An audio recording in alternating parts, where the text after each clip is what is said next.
जय श्री राधे कृष्ण। आप सभी का आपके अपने YouTube channel BK Mishra present में बहुत बहुत स्वागत है।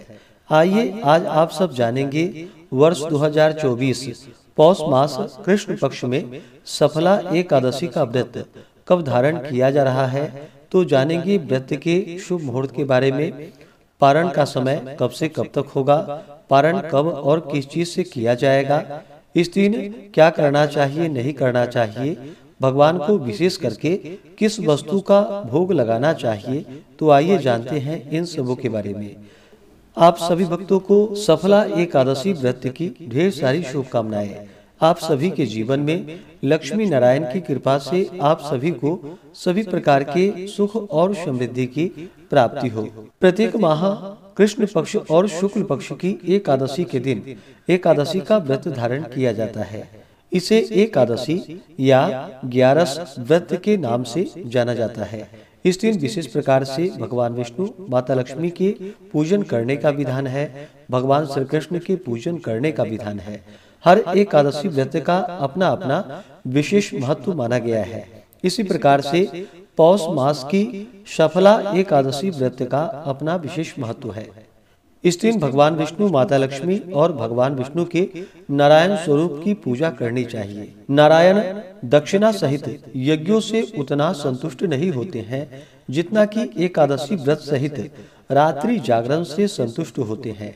जिस प्रकार देवताओं में विष्णु, मनुष्यों में ब्राह्मण, नागों में शेषनाग, पक्षियों में गरुड़ श्रेष्ठ है, उसी प्रकार व्रतों में एकादशी व्रत श्रेष्ठ माना गया है। यह व्रत जो कि पाप नाशक व्रत है, सभी प्रकार के दुष्कर्मों से छुटकारा देने वाली है। इस व्रत को धारण करने से सफलता की प्राप्ति होती है। 5 वर्ष तप करके जो पुण्य फल प्राप्त होता है, वह पुण्य फल इस सफला नामक एकादशी व्रत करने से प्राप्त हो जाता है। पौष मास कृष्ण पक्ष की एकादशी तिथि प्रारंभ समय जो कि 25 दिसंबर 2024 दिन बुधवार रात्रि 10:30 और एकादशी तिथि की जो समाप्ति है वह 26 दिसंबर 2024 दिन गुरुवार रात्रि 12:45। तो हमें शुद्ध रूप से व्रत के लिए जो समय प्राप्त हो रहा है, तो सभी भक्तजन 26 दिसंबर 2024 दिन गुरुवार को व्रत को धारण करेंगे। एकादशी व्रत का पारण जो कि हरिवासर समाप्त होने के बाद करना चाहिए।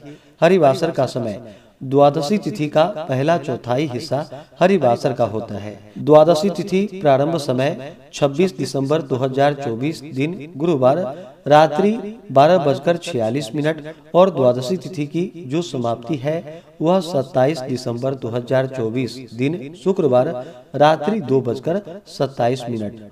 व्रत का पारण 27 दिसंबर को किया जाएगा। पारण का समय 27 दिसंबर को सुबह 7:12 से सुबह 9:16 तक सफला एकादशी व्रत का पारण किया जाएगा। इस व्रत का पारण गोमयेन पारणम यानी कि गाय के गोबर से व्रत का पारण है। यह संभव ना हो पाए तो आप जल, फल या तुलसी दल से व्रत का पारण करें। एकादशी तिथि के दिन ब्रह्म मुहूर्त का समय सुबह 5:23 से सुबह 6:27 तक होगा। सूर्योदय का समय सुबह 6:42, सूर्यास्त शाम 5:16 होगा। राहु काल का समय 26 दिसंबर को दोपहर 1:18 से दोपहर 2:37 तक होगा और 27 दिसंबर को सुबह 10:39 से सुबह 11:59 तक होगा। राहु काल समय के दौरान कोई भी शुभ कार्य या नया कार्य नहीं करना चाहिए। यह लाभकारी नहीं होता है, इस बात का ध्यान रखें। योग जो कि 26 दिसंबर को सुकर्मा योग होगा रात्रि 10:24 तक। उसके बाद धृति योग होगा। नक्षत्र स्वाति शाम 6:09 तक। उसके बाद विशाखा नक्षत्र होगा। इस दिन पूरे विधि विधान के साथ भगवान विष्णु, माता लक्ष्मी और भगवान विष्णु के नारायण स्वरूप की पूजा करनी चाहिए। एकादशी माता का पूजन करना चाहिए। व्रती को दशमी के दिन से ही व्रत में नियमों का पालन करना चाहिए। दशमी तिथि के दिन सूर्यास्त होने से पहले सात्विक आहार ग्रहण करें।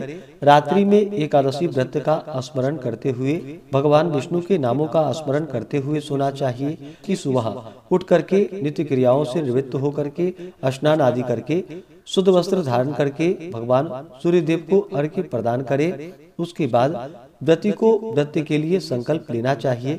भगवान विष्णु से प्रार्थना करनी चाहिए कि हे भगवान विष्णु, आज मैं सफला एकादशी का व्रत धारण करने जा रहा हूँ या करने जा रही हूँ। इस प्रकार से भगवान से प्रार्थना करें कि यह व्रत मेरा निर्विघ्न पूरा हो, हमें पुण्य फलों की प्राप्ति हो। इस प्रकार से भगवान से प्रार्थना करें। आपके मन में जो भी इच्छा हो, जो भी कामना हो, वह भगवान विष्णु से कहें। और इस दिन रात्रि उपवास रह करके, जो उपवास नहीं रह पाते हैं, जिनका स्वास्थ्य सही ना हो, तो आप एक समय फलाहार ग्रहण करके व्रत को धारण करें। इस दिन भगवान का सुबह और शाम के वक्त पूरे विधि विधान के साथ पूजन करें। इस दिन भगवान का जो कि गंध पुष्प धूप दीप आदि से पूजन करें। विशेष करके भगवान विष्णु को इस दिन नारियल, नींबू, अनार, सुपारी, लवंग आदि अर्पित करें। खास करके इस दिन नैवेद्य में जो कि गुड़ तथा तिल मिश्रित भगवान को भोग अवश्य ही लगाए और उसे प्रसाद के रूप में ग्रहण भी करना चाहिए। इससे अनंत फलों की प्राप्ति होती है। नैवेद्य आदि का भोग लगा करके जल से आचमनी करवाएं। मुख शुद्धि के लिए पान पत्र, सुपारी, लौंग, इलायची के साथ में अर्पित करें। भगवान विष्णु को अक्षत नहीं चढ़ाया जाता है। अक्षत की जगह उन्हें काले तिल अर्पित करें। जब भी पूजन करते हो तो उन्हें काले तिल चढ़ाएं। यह संभव ना हो तो आप सफेद तिल भी अर्पित करें। और तुलसी पत्र भगवान को अवश्य ही चढ़ाएं। बिना तुलसी पत्र के इनका पूजन मान्य नहीं होता है। और नैवेद्य का भी भोग लगाते हैं तो उस समय तुलसी दल डाल करके ही भगवान को भोग लगानी चाहिए। इससे भगवान विष्णु अति प्रसन्न होते हैं। इस प्रकार से इस दिन भगवान का सुबह शाम के वक्त पूजन करें। रात्रि जागरण करते हुए एकादशी के दिन समय को व्यतीत करें और द्वादशी की सुबह उठ करके स्नान करके शुद्ध वस्त्र धारण करके भगवान का पूजन आरती कर ले। इसके बाद ब्राह्मणों को भोजन करवाएं।